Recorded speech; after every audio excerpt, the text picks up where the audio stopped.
Hello friends, നമുക്കിന്ന് നല്ല pork കറിയും കപ്പ പുഴുങ്ങിയതുകൂടെ നോക്കാം.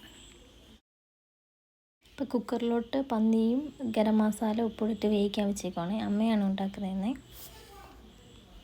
അപ്പോൾ നമുക്ക് വേറൊരു പാത്രത്തിലോട്ട് കുറച്ച് മല്ലിപ്പൊടിയും പിന്നെ മുളക് പൊടിയും മഞ്ഞൾപ്പൊടിയും ഇട്ട് നമുക്കൊന്ന് ചൂടാക്കിയെടുക്കാം.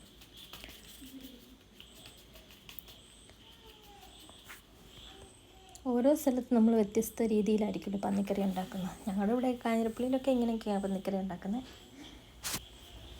അമ്മ പിന്നെ എന്തുണ്ടാക്കിയാലും അതിന് പ്രത്യേക ടേസ്റ്റാണല്ലോ, പറയേണ്ട ആവശ്യമില്ലല്ലോ. അതൊന്ന് ചൂടാക്കി എടുക്കണം, അതിൻ്റെ പച്ചമണം പോകാനായിട്ട്. ലോലിട്ട് ചൂടാക്കുന്നുണ്ട്.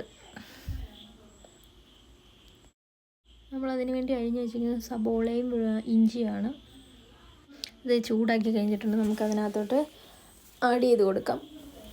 വേറൊരു പാത്രത്തിൽ എണ്ണ ഒഴിച്ച് നമുക്കതിനകത്തോട്ട് ഇനി അരിഞ്ഞ് വെച്ചേക്കുന്ന സബോളയും ഇഞ്ചിയും നമുക്കതിനകത്തോട്ട് ഇടാം. എന്നിട്ടൊന്ന് നല്ലപോലെ വഴറ്റിയെടുക്കണം. ഇനി ആ വഴറ്റി വെച്ചിരിക്കുന്ന സാധനം നമ്മൾ വേവിക്കാൻ വെച്ചിരിക്കുന്ന പന്നിക്കകത്തോട്ട് ഇട്ട് കൊടുക്കാം. ഒരു 6 വിസിലടിക്കണം കേട്ടോ, നല്ലപോലെ വേവാനായിട്ട്. ഇട്ട് കൊടുത്ത് നമുക്ക് ഇച്ചിരി വെള്ളം ഒഴിച്ച് അടച്ച് വെച്ച് ഒരു 6 വിസിലടിച്ച് കഴിയുമ്പോൾ നമുക്ക് തുറക്കാം.